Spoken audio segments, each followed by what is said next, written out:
Okay, welcome back to the University's Pool Championship. We're now at the semi-final stage of the individual championships. On this table we've got an old Strathclyde affair. We've got David Farrell versus Gibson. And on the other table, on table 12, we've got Phil Burford versus Robert Montgomery. So yeah, a little update on, well, how these players have got here and whether they'd be expected to get there or not. So Phil Burford, obviously, as one of the top players on the GB9 tour, was always a pre-tournament favourite. He was, yes. Yes.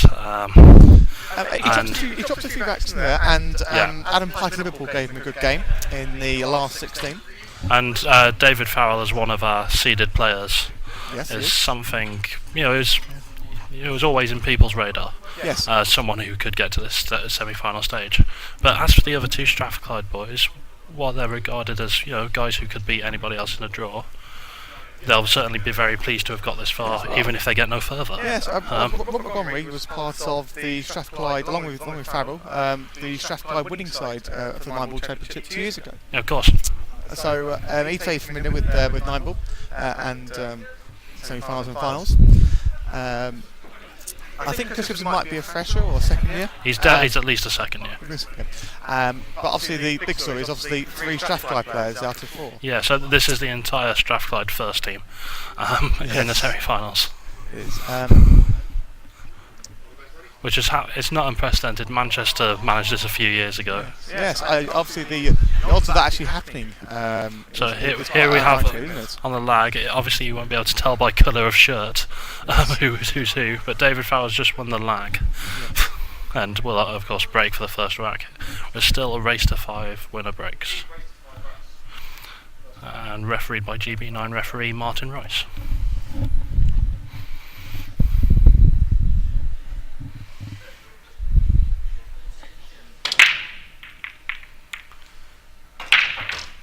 And Farrell comes up dry. Also refereeing the other match is John Shapland. Yeah. Oh, on double duty as tournament director as well. I feel Shapland might well want to be joining us on commentary for the final. Yes.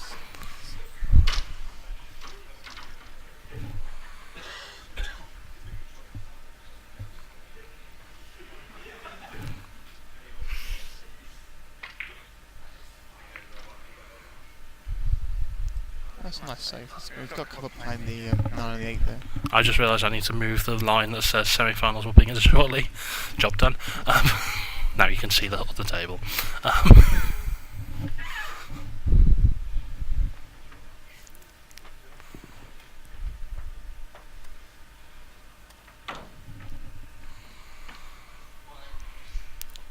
So, first chance goes to Chris Gibson. All balls out in the open, no classes around. Yeah, nothing tying each other up, just have some work to do with the cue ball at times, but nothing too intense. Just if he wants to run these out, he's got to mind his work. I enjoy these stages at all, where everything gets a bit more tense, where there's a lot of hush in the crowd. Yeah, I mean, obviously not the whole field is sitting watching. I think a lot of guys who have been playing the team event all day have taken the opportunity, relax a bit, get something to eat, and might well be back for the final. But we've still got a decent 40, about, let's say, at least a quarter of the field have hung around to watch this match. And the atmosphere's gone a bit quieter, a bit more tense. I think I was very happy with that. I think it's come a little bit too straight. Of course, all of Strathclyde's other team players have come to support their guys, but obviously for this match, I think they'll be trying to lead them to it and be supporting Robert in the other semi-final. It's always difficult when playing your own player. Yeah, obviously you want to show support, but you don't want to annoy your other player who you're also supporting. So it might be best to leave them to it and say, congratulate the winner, sympathise with the loser. But Chris so far taking these quite well, but it's not the best of angles on the 5.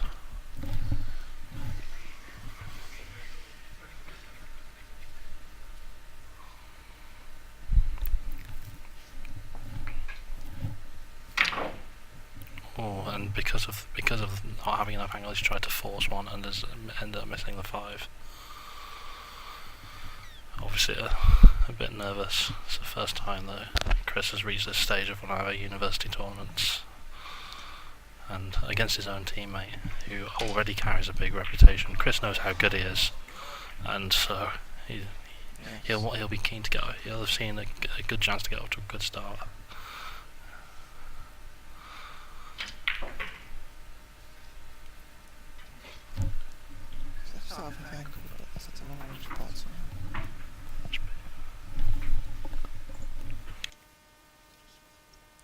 So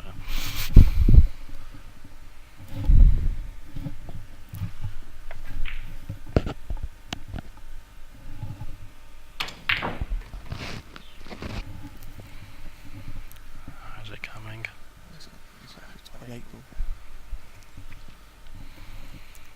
Can you see? Benny's got a better angle. No, he can't see his angle. But can he see enough of the side rail to kick at it? Yes, he can kick at this. He might need to play some left-hand side on it to do something useful. But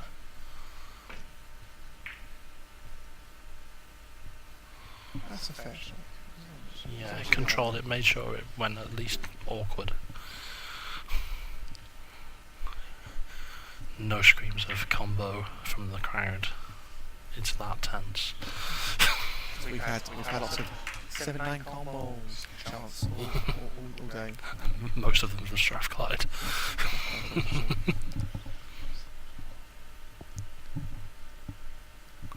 And I don't think Chris will be taking on the almost suicidal combo. Be looking for a nice safety. Well, got it. I'm rubbish at this. Very solid. Very confident. Judging by how he hit it, that combo looked a bit more set to middle than I thought it would be. I thought he'd have to take it long to the corner, but first rack to Chris.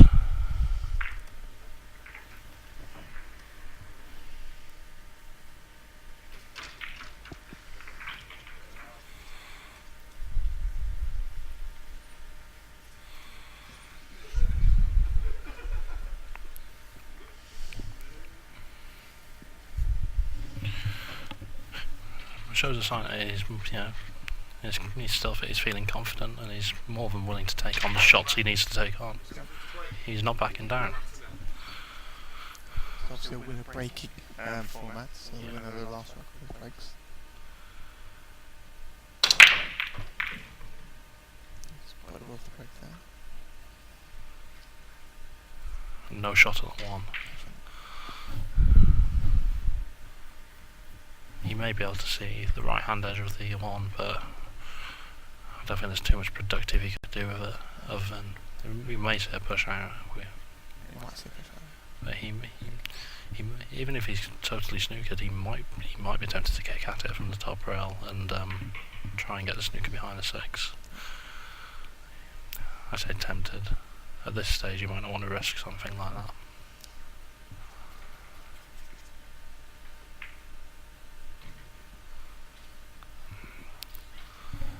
Probably not visible on stream, but I think I can notice Chris is a little bit shaky.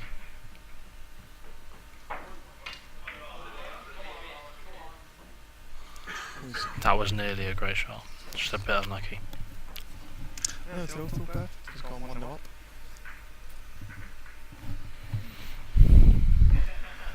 Trouble with racking his own balls there.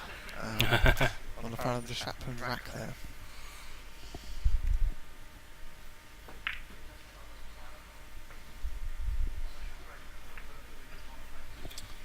For the safety there.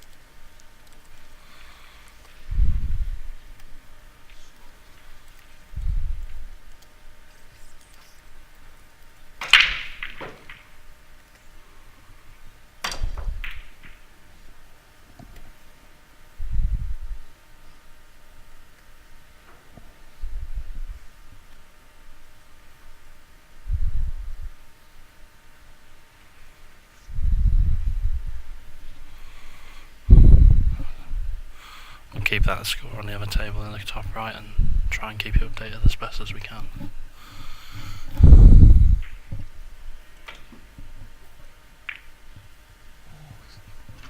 managed to miss that. So just out of the pocket, I managed to miss that still. Yeah. Shot there, thank you. David obviously feeling the tension as well.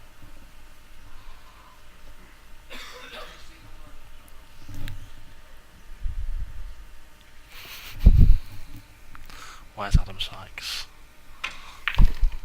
Making comments, he's in the room.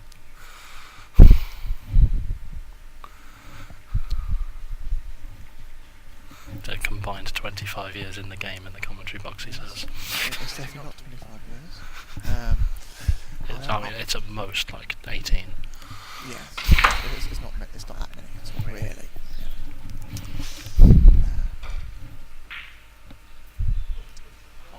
I'm joined by the winner of the team trophy as well. I did very well, yeah. So, With Warwick seconds many moons ago. and also the 7-8 seeds in the James Timbers. 7-8 seeds 2 years ago. Yes.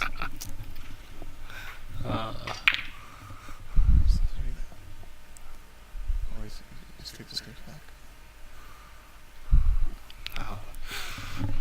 Chris apologises, as he probably should.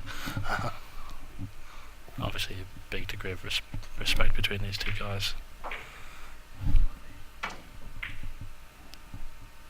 Keep that it. Got it safe, I think. He's not potting it, I don't think. We've not got the best viewing angle to call shots from here. We're not, but that's true. Slightly hampered by the shape of the room.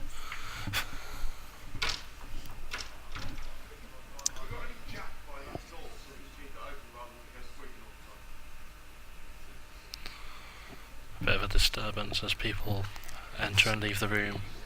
Doors closing. Disturbance in the crowd, I would say. All quiet please in the auditorium. Try it. Yeah, he must have only been able to see a very small amount of that, or he's tried to see enough to pot it, and he couldn't. Yes, I wasn't sure if that was on there.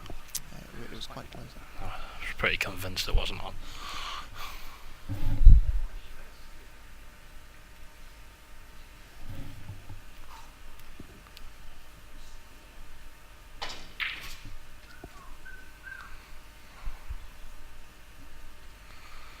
Not expecting any. I'm not expecting a lot of messing around with safety shots between these two when the run out's available. I'm not expecting many free foul attempts or just knowing them as well, that they're both fairly aggressive players. They're good potters. I think Nigel suits an aggressive player in general. Yes.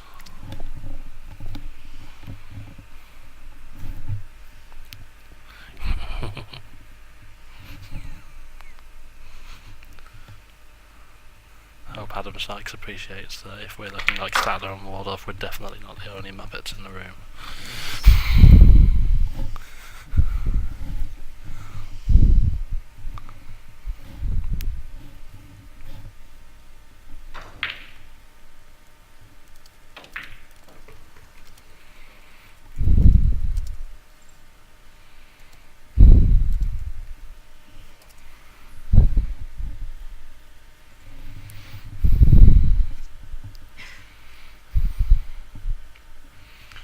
Adam Sykes commenting on our stream from across the room. I don't think he's got the sound on, so we'll be sending our witty remarks through the chat.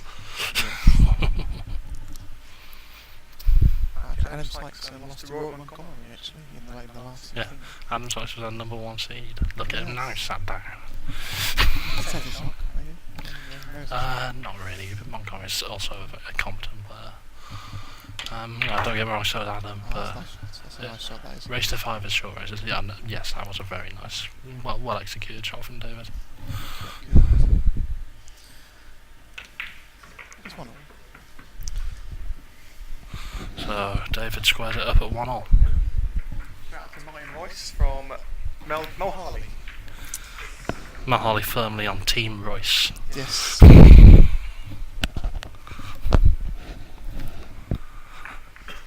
He's called his fouls confidently so far. It's been a good performance from Martin Royce so far. I can't fault him. No. Let's work at that rack. So Martin sets up as Phil Burford lines up a 9 to nice. go 2 racks to 0 up. Farrell 3, on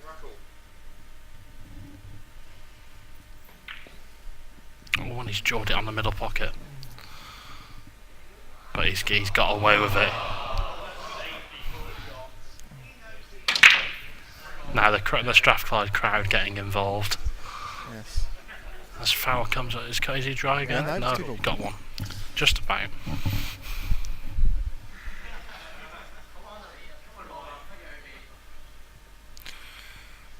Do we know if these guys play in a league? So the commentators don't for 9 ball, that's for sure. I know they'll play some league ball, but I doubt they play any league 9 ball. Yeah, so I think David Farrell was an EPA Blackpool Scottish International, I believe. So I think his primary game is 8 ball, English 8 ball. Yeah, black ball in particular, definitely. Yeah. He's had some very good results on the black ball tour, especially in Scotland. Yeah, and he's runner up at the BUCS individual. Of course. Yeah.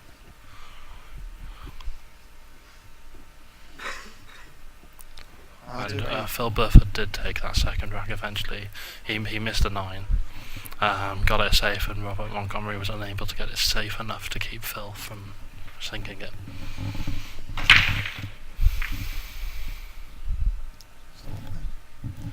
I do agree with Mel Harley's point there. I think all these 4 would be a very good asset on the GB9, so they'll be able to... And a few others in the room as well. Yeah, yes, definitely. Yes. I mean, I'm sure the guys could appreciate as well that they don't play this game a lot, and I'm sure with practice they could improve their game. I'm not sure that's the... I don't think he's played that shot. Played the pot. He's ruined his shape on the 3, definitely. Yeah, play safe. Yeah, these guys are... if they're anything like we used to do at Warwick, they'll have practiced for a few weeks prior to the event.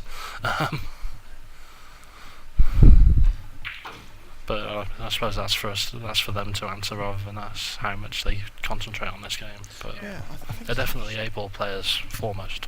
Yes. I think Strathclyde put a lot into... So the second mic has an echo. Is that me, Mel? Is that Dan, or is it Benny on the other mic?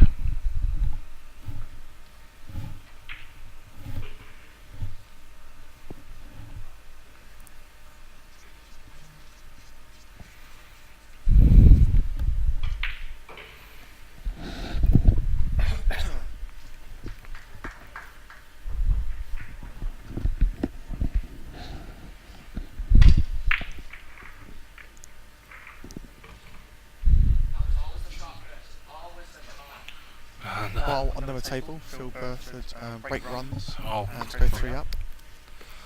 looking ominous for Robert. Not me, thanks, Mel. Right, I'll see what I can do to fix that. But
okay, we've made some adjustments to the sound.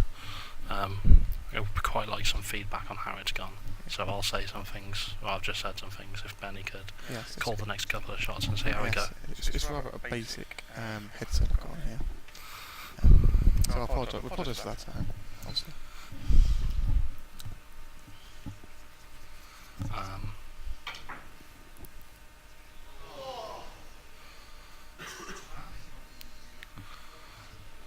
So where are we? Back to the action. Yes. Gibson hooked on the 4. Attempting a 1 rail kick by the looks of it. Possibly 2.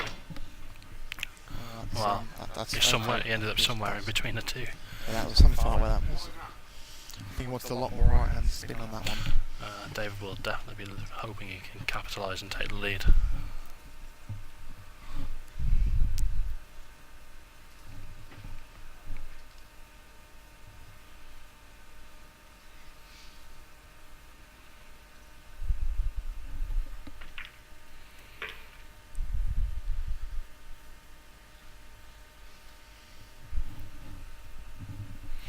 And with the shape he's picked up on the 5 here, he can keep control of the cue ball. Nothing should stop him.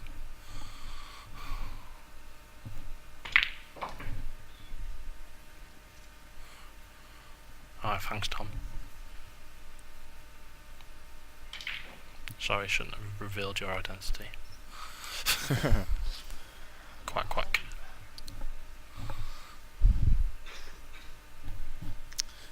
Yes, obviously our mics are different. Had to different for during the 2 events. It was much louder in here, so it had to be different. We've had to drop our voices a bit. Yes. We get the first look at our power rests today. The power break, or something like that.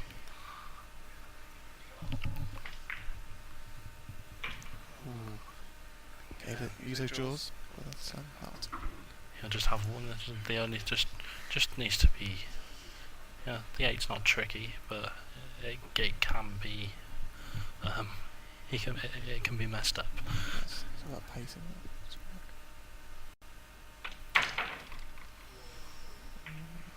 That looks pretty good. So it's all about. He's going to try and obviously we'll try and draw this back to somewhere. It depends how much he's going to try and draw it. And depending on the angle, it goes to right bag or left bag here. He's pretty straight on it.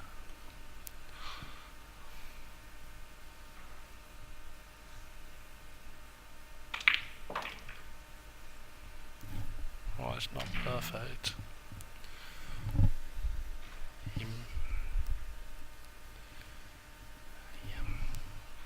Just needs to be a little careful with this bottom left corner, but it shouldn't be a problem.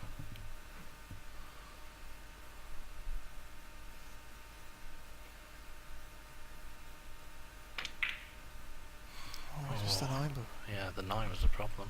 Yes. Just didn't screw back enough on the 8 there. And I think if he wants to win this match, Gibson has to punish these kind of things as he did in the first track. Under almost any other circumstances, he doesn't miss these.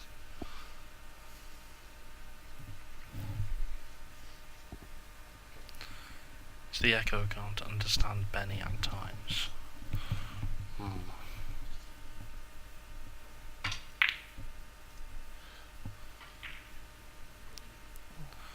Wow. He's punished him, but not in the fashion intended. I think Dan Turner did the jinx there, the commentator's curse then, almost there.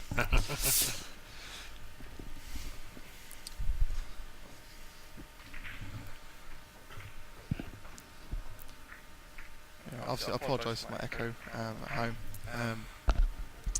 Yeah, that's sort of our sound engineer's not here at the moment. So I'm slightly familiar with the software and I'm doing my best to try and fix it. Hopefully it's not making it unwatchable or unlistenable.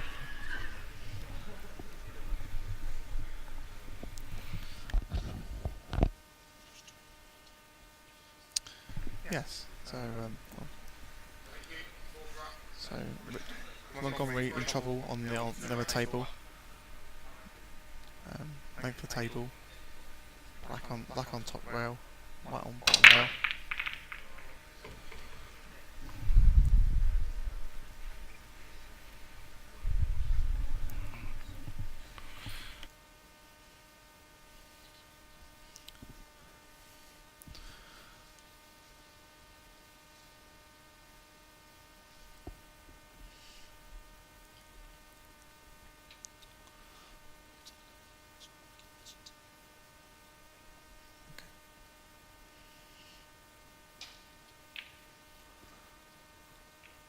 think Richard's gone for the 8-9 combination now. I didn't see much on there.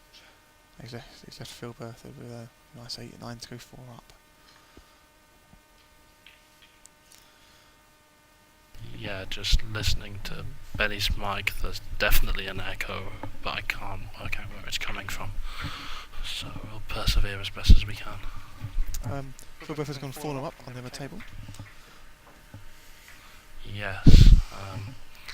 Yeah, Montgomery was left very safe on the 8, sort of opposite ends of the table, and he was unable to keep it safe. Yeah, Montgomery's not missed too many pots, not missed too many safeties. Just Phil's punished him. Yeah, he's had a couple of chances for run-outs from deep, but he's not been able to make them count.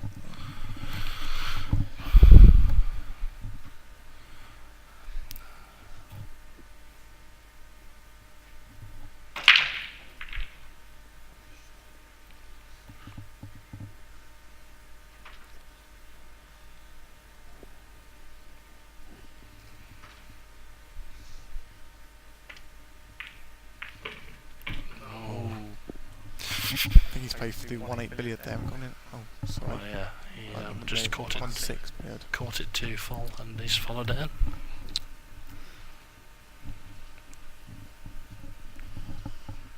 Perhaps needed to play it a bit softer to stay on the 1 anyway, but yeah, the shot was on, but I'm not sure the positioning was on afterwards. maybe if he dribbled it in, but Maybe try and play it cushion first, so he flicked off the 6 ball. I think all we can safely say is that it didn't work. Suzanne? Insightful.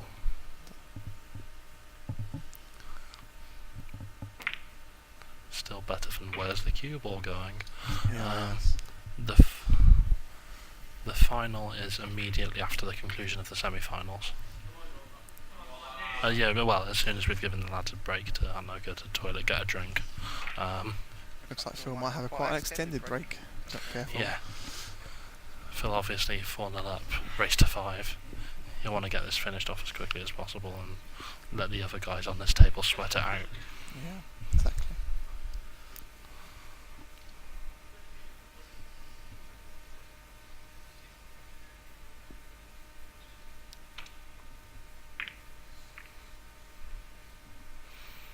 This looks like a Yeah, good that's effort. nice Very effort, nicely that played.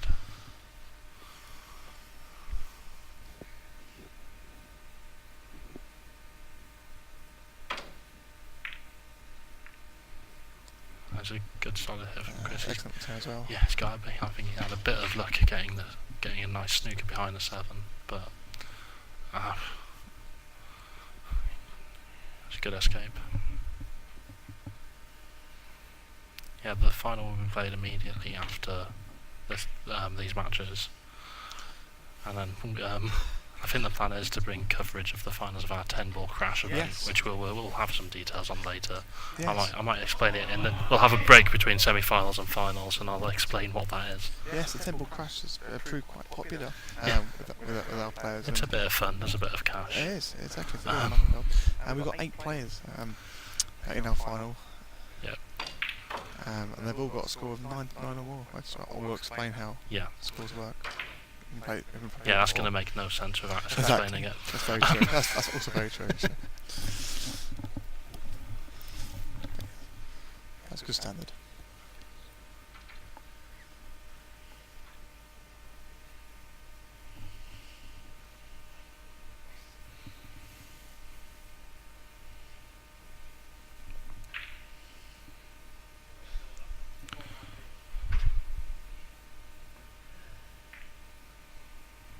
Audible sighs from Phil Burford as he misses the 2-ball on that on the far table.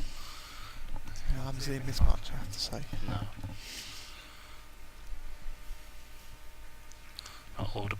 Audible sighs from about 20 yards away as well.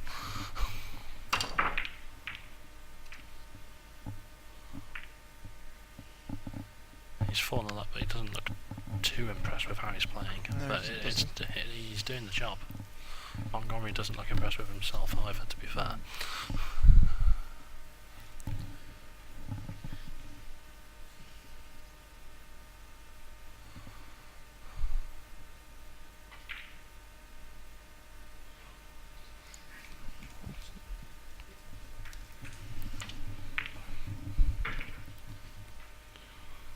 So Farrell just asks the cue ball to not to go behind the 8.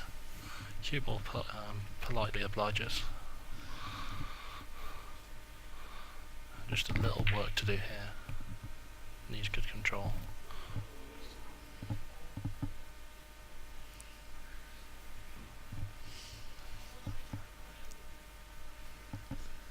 Well, good control to keep the pot simple. That's well cute. Well cute, that It's a good line, but it's perhaps a little short on pace, and he's left himself a little more angle than he'd have liked. You may have to go a bit sort of around a few cushions here to get a good shape on it. He could try rolling the 7 and leave the 8 long back, from left to right as we like.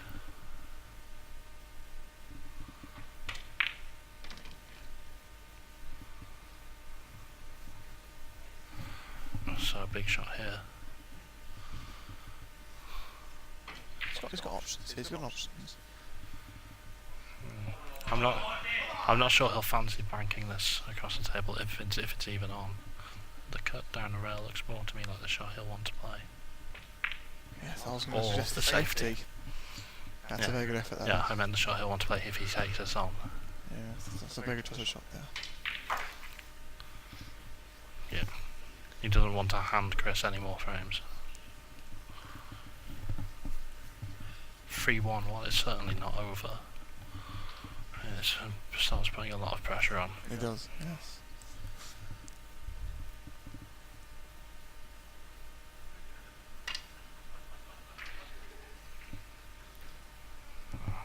Chris escapes the snooker, but I think if Farrell had ball in hand, he wouldn't be putting it far away from there.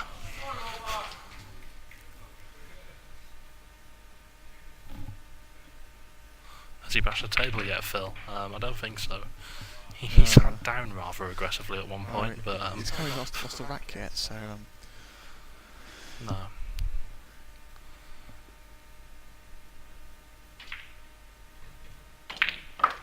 well, slots home. Robert with a shot at the 9. So Phil missed a shot, I think, on the 4 or the 5. Yeah, And it was quite a scrappy affair. There's a few misses both players, but a loud cheer. Montgomery wins a frame. yeah, Montgomery wins that fifth rack. You may have heard the cheers from his Strathclyde support. Yep. And I'm sure you can be sure that they'll get louder if they'd be louder if this other match weren't happening at the same time. John finally racking some balls over there. Yeah. Good to see. Strathclyde are being very vocal in their support for their teammates this weekend. Yes, they have been. Yes.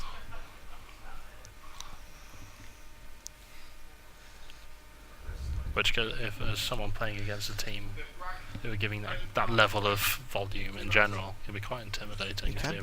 I'm sure Phil's been in enough pressure situations to cope with that sort of thing, but I'm sure no one bears Phil any ill will. No, it's not on a personal level at all. No. Meanwhile,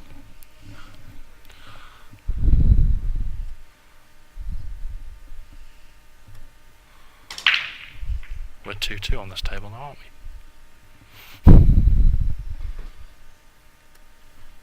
I forgot to update the score briefly.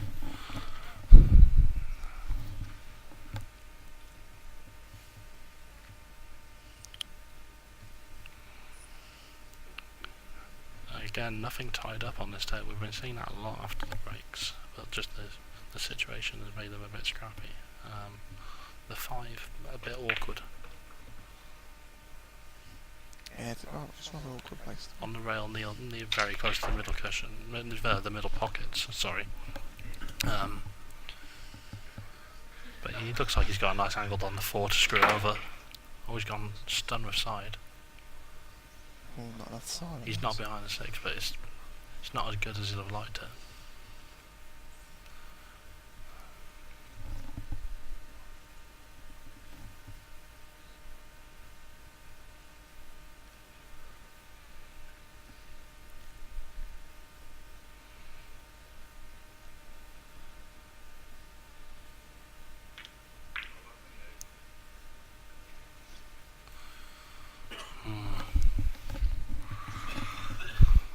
Chris will look to capitalise again.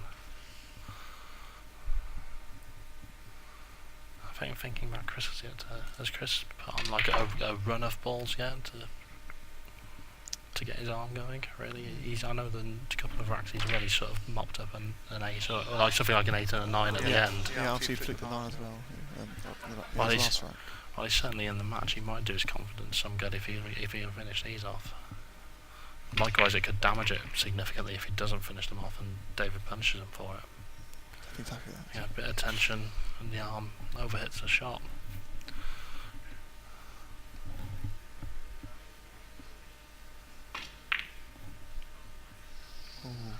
Nice led to that miss.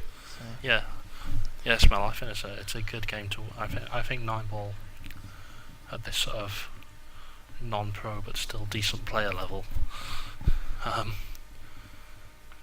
It can lead you to some good drama. Just the nature of the game.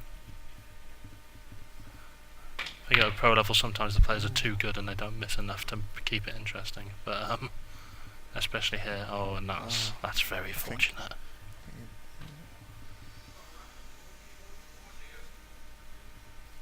Yes, last year our semi-final between Bernd and Marcus was a fantastic match to watch. Bernd Gentner, who was at Aston, and Marcus Frems, who was at Imperial, two very good players. Bernd, of course, a previous winner of this championships. Phil just brought out the jump cue. But missed the pot he attempted with it. It's at the 8 ball of his cue, I think, there, while playing that shot. With ball in hand. Sorry, I was distracted by Phil's jump shot. We've been a bit like that, haven't we, all weekend? I think everyone has been. Yeah. It was more the noise of it as the balls thudded around the table. Yeah. But, I'd agree with them. I'd say David has the reputation as the better player and the better potter. He's probably one of the best potters in the student scene, if not the best. Completely done. Confidently finished off, but he is missing under pressure. But I think they both are, to be honest. Again, that might be something to do with the fact that this isn't their sort of standard game, if you know what I mean. So they don't have a reliable technique. When the pressure's on, they can just try and relax and fall back on. Yeah.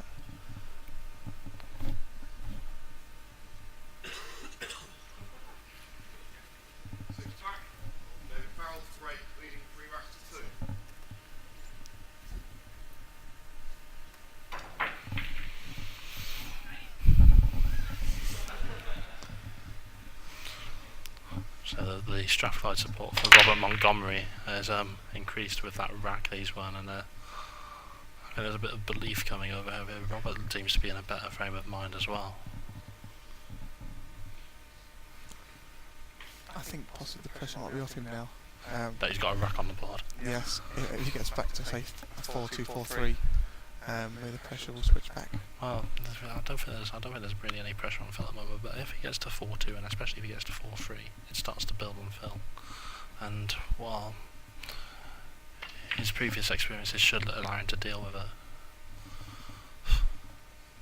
it, you never know. Yeah, these players are good enough to break and run. So, yeah. Udi's to miss one ball, and we can go on a bit of a run. So that's the thing with 9-ball, you only have to pot one ball to win a rack, and you only have to miss one to lose it. Yeah, it's very cutthroat version of pool. It's very punishing. It is very. And yeah, I agree with you, Mel.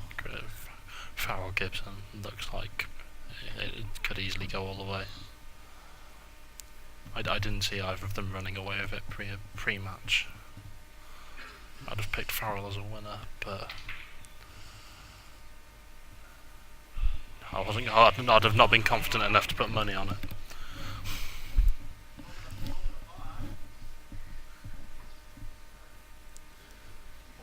Just in the crowd, another jump shot coming up from Phil Burford. Oh, he's got out the jump shaft. Oh. Yeah. It's good to see. He escapes, but doesn't make the pot he's going for. I think he got the snooker back. No, I don't think he did. But Right. anyway, you can't see that over there for those watching at home. But excuse me. Gibson attempts a snooker, and I think he may have left a gap, but I'm not sure what David can do with it.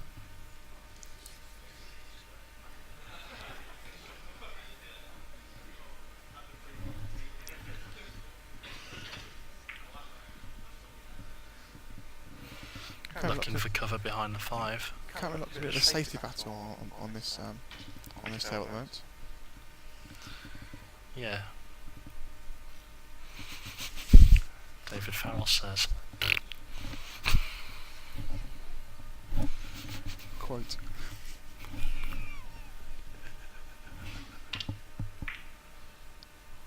Well, he had left the pot for Chris. But yeah, suddenly with the free, easy to pop, it looks like there's a chance there again. Yeah, they'll open this time. They've been breaking very well and getting the balls nice and open. Well, some dry breaks as well, but the splits have generally been good and fostered an aggressive game in general. Yeah, I think all students this weekend have had some nice splits. The facilities here are incredible. Yeah, I think in part that has to be attributed a lot to the quality of the tables, the speed of the cloths, the tapped racks. It's a great facility, and I think on behalf of the UPC I'd like to thank GB9 for their cooperation and yes, definitely. They do us quite privileged to have the use of their facilities at this event. I also have to thank the Daventry Court Hotel for hosting this venue as well this weekend. Yeah, for putting up with 120 odd students. On the same weekend, I think they've got a wedding booked as well. Yes.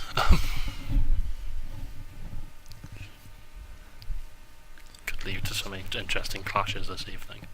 Yes.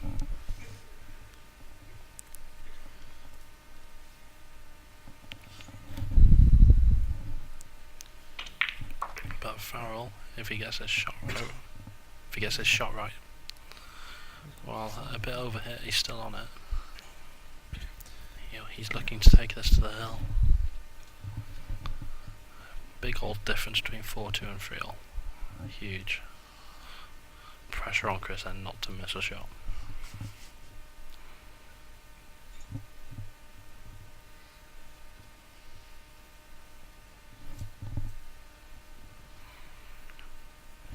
Still at 4-1 between Burford and Montgomery. Oh, cliche time. Oh, that's a bad miss.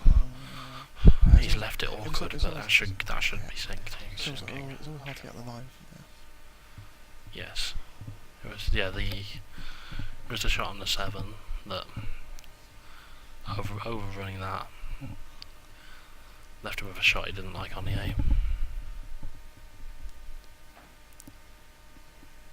Oh, thanks, Mel. Yes. I think GB9 realised that for the development of American pool and pool in general, the involvement at the student level is vital for bringing new players into the game. Yes. And Chris has elected to just make sure he pops that 8 ball and left himself a long, tricky 9 from this cushion.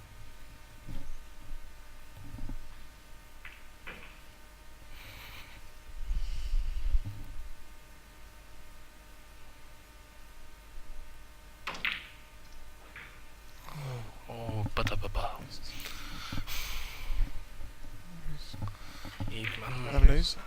Phil Burford is our first finalist. UPC 9-ball championships. A 5-1 winner. Yep, congratulations to Phil. Commiserations to Robert, who's done very well in reaching this stage. From what I saw, the score perhaps slightly flattering to Phil. Yep. But Phil definitely a deserved winner.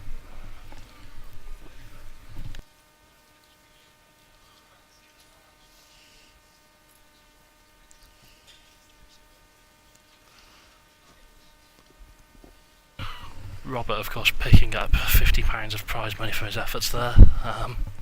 So that'll, I assume a lot of that's going to end up in the bar. And the eventual runner-up will win £100, and the champion £200 plus entry fees paid onto next year's GB9 tour. As well as shirts, I believe, as well. Plus sponsored UPC shirts. See, Ben Buckley in the last. So much of the crowd there.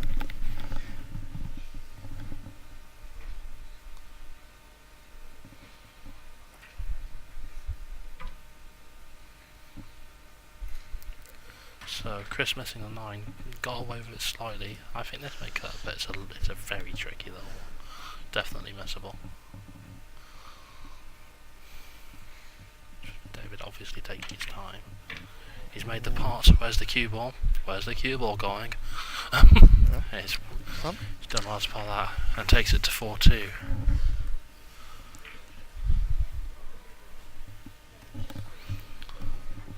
So our 5th seed now just one rack away. Chris Gibson has taken a chance to take his time out now. Right, okay. So the timeout's allowed between ranks for a maximum of 5 minutes. So yeah, 1 per match by both players. I suppose this gives us time to explain the 10-ball crash that's coming up later. Yep. So throughout the day we've been holding heats for this, and yesterday as well. Basically we rack up a full rack of 15 balls, and participants have 10 shots in which to score as many points as they can by potting balls. The number of points they score is the equivalent of the numbers on the ball they pot, i.e. potting the 9 ball is worth 9 points. So our top 8 players with the highest scores after those heats will be returning later, and they'll be playing an additional round to find the highest cumulative total, and we'll be crowning a winner there. I'm not sure on the prize money, but there is some money available. Do you have a list of actual finalists here if you have a particular person you're looking out for? So for those interested in supporting their university teammates from back home, we have our current high scorer with a score of 102 is Ivan Williams from Cardiff. For the record, his Cardiff teammate Alex Thompson is also in the event, having scored 99. Reece Ishak from Trent, I'm not sure on the pronunciation there, but you'll know who he is if you know him, scored 100. And then we have 5 further players on 99. There's Liverpool's John Park. 6, in fact. I've already said Thompson. Oh, would you? Yeah. So John Park from Liverpool, Joe Brennan from Manchester Metropolitan, Ben Silverstein from York, and also Dale Wright from York, and Tom Sutton of Sheffield. Always nice and fun event, that is. Yeah, and scores. That grouping of scores at 102 to 99 is very tight, so it's pretty much all going to be on performances there. Our top 8 players from the championships were unable to play from the individual championships were unable to play on that event. Although Phil Buffer did have a go for fun and scored 114. And he's in 10 shots from a full rack of 15 balls. He potted 12 in 10 shots and left just the 1, 2, and 3 on the table. He's too good. So Farrell to break. 3 racks to play. Just needs 1 to advance to the final. On the hill.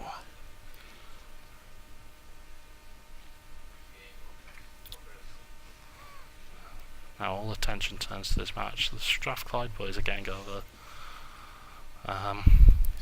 Well, boys and girls, I must have. Yes, I know. It's tough to support someone in this environment, not playing your teammates. Yeah. You want to support your player, but you don't want to support your other teammate's opponent, if that makes sense.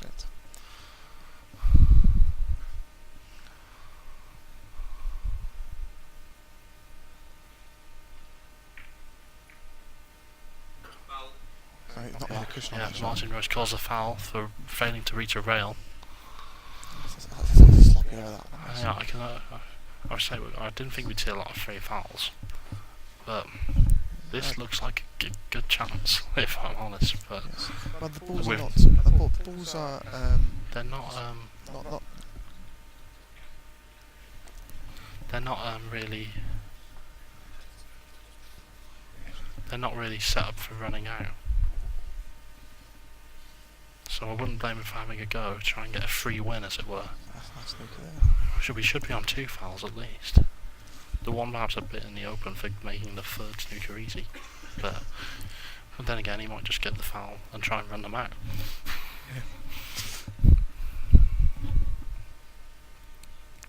It's Gibson's score from last year at Telford. As far as I'm aware, he didn't do anything impressive in the individuals, but I don't have the information to hand, sorry. I'm not sure what David did either. It was a seat, must have done. He must have done somewhat well. Probably a Somewhat. quarter-finalist at least. Yeah. Yeah, quarter-finalist, I think.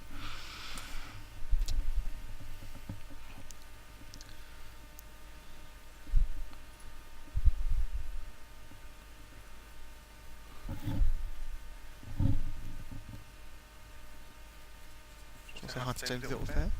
I can see a message. James Littlefair, former Exeter captain. Yes. Did the Exeter won four university championships last year. It's a very impressive Very, team. very impressive. But they declined to enter the 9 ball. They could have had a clean sweep. That would be unprecedented. I think what they did is unprecedented anyway, but never mind. We're talking about 9 ball, so we're not talking about Exeter. Oh, for the Temple. Oh, of course the Temple crash. Gibson won it, yeah. I see what you mean now. I think it was 110. So Gibson took plenty of time on that escape and didn't make it. So what will Farrell be doing here? Oh, there'll be some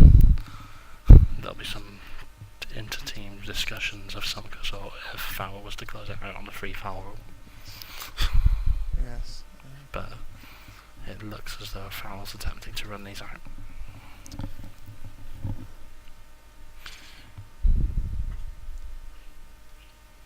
Yeah, 110 was a record at the time.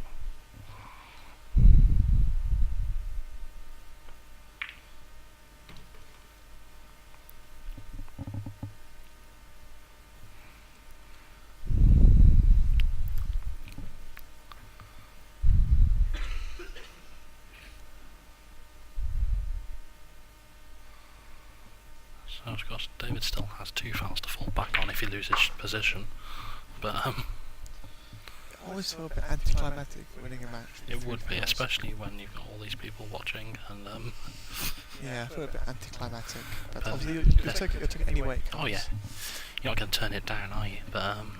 there doesn't seem to be an obvious problem to the run out here. Not great on this 4 for being nice on the 5, but he should be able to leave it to drop it into the middle pocket. He's decided to come up and down to leave it to the corner. Yeah, that's well Nice controlled. shot, nice Well shot. controlled. Appreciation from the crowd.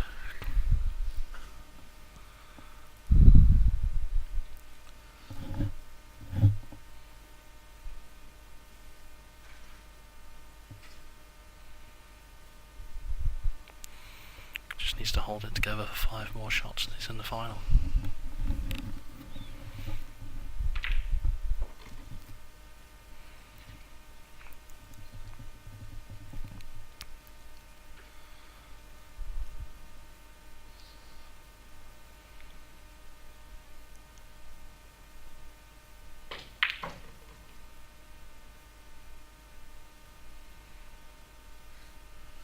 May look to put this one down the rail rather than screw back. Just leave the cue ball as you look on screen to the left of the 8 ball and take it long, run through for the 9. I think he might be wrong side of the 7 to screw back in behind the 8 and pot the black left to right to left, sorry.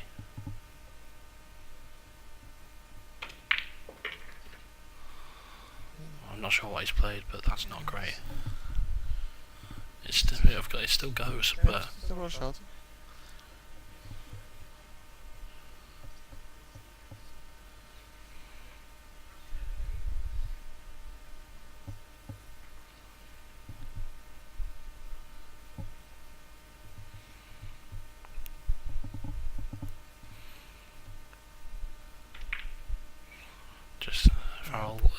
selects the sensible route, you could say, of the safety.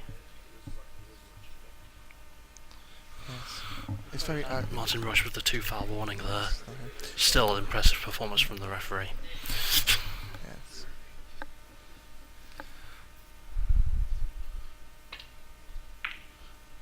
Oh, that's close. Not close enough though. I like David's shot there. He made a very similar shot very earlier Yes. when he lost his on the 8. Declined a pot. Got a good head on his shoulders, David. He lost position, he didn't panic. And he played the right shot for where he was at the time.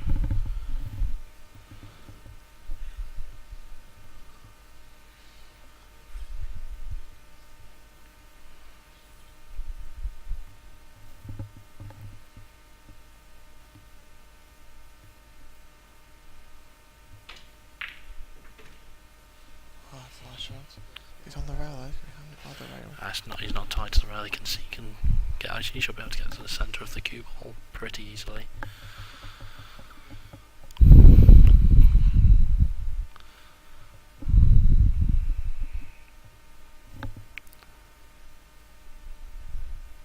He's taking his time, making sure he's ready.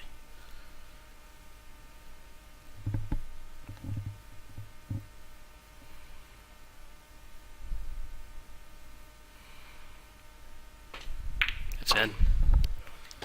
Where's the cue ball? Similar line earlier, but not this time.